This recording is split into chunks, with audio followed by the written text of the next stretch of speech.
আর এই যে প্রথম দরজা, প্রথম গেট, এটা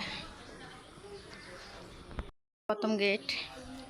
এটা হচ্ছে সামনের রুম। এখানে একটা ডাইনিং টেবিল দেওয়া আছে আর একটা ফুল দেওয়া আছে।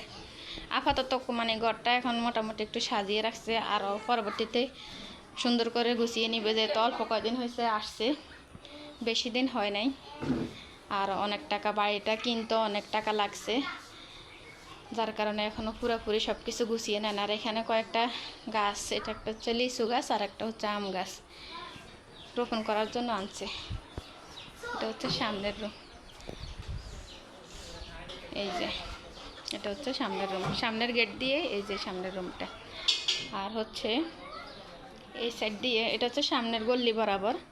এই যে এটা হচ্ছে তার পাশে একটা রুম, মানে গেস্ট রুমে বলতে পারেন।